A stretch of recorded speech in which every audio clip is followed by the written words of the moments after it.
What if your ability to move forward in confidence is wound up in the security you have with other people? When I tell you guys about family PMAs, I tell you guys, if you go into the hospital and they want to take over your care, your spouse can call us and say they're trying to take my husband or wife. They're trying to attack. When we set up the idea of PMAs, we understood that the government will come after you all across the nation, but when they know you got a lot of people with you, they think about you a little bit differently.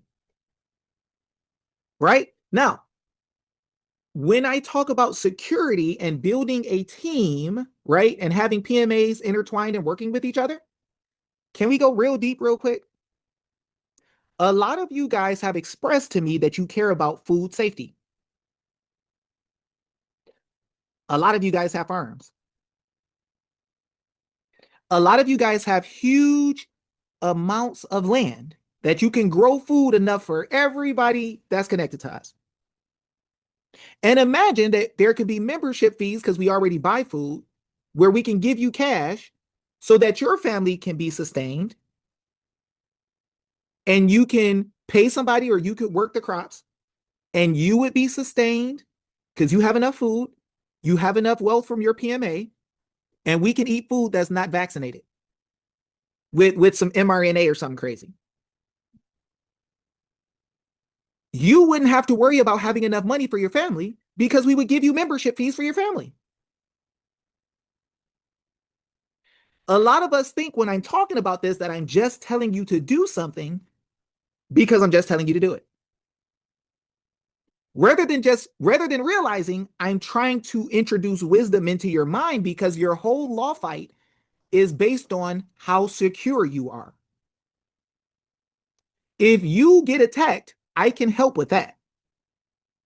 If you're hungry, I can help with that.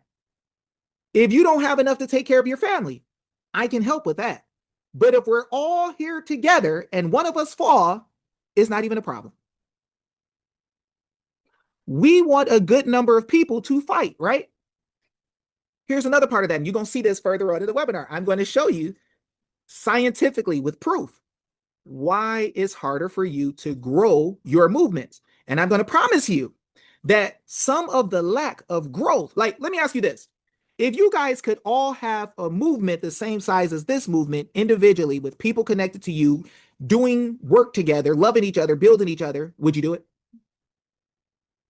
Like, if you could live your life in security, teaching people what's right, teaching people real law, loving God, loving your family, and being secure in everything you need, would it not be good for you? Let me ask you this. How many of you guys have tried to offer someone help and they first analyze you to see if you're living in a way that would benefit them? You're like, hey, I want you to work out because that's going to help you get better. And then they're going to turn around and look at you and say, but do you work out? Right? So if we're trying to teach people that you can move in a nation, is it not a benefit to show that you got a group that moves in the nation? Right? So one of the parts that is easy to take for granted is building a team of people to help you get ideas out quicker, help secure each other, help build each other, help protect each other, help love each other. You're going to see, guys, that the things that we've talked about that seem like it's not that big of a deal, right, actually play a part in taking back a nation. It actually takes part in taking back a nation. So I want the biggest number of people to learn something, to learn the law. How many of you guys have seen that you tried to teach people and it's like nobody's answering, nobody's moving, it's just slow? Why do y'all think that is?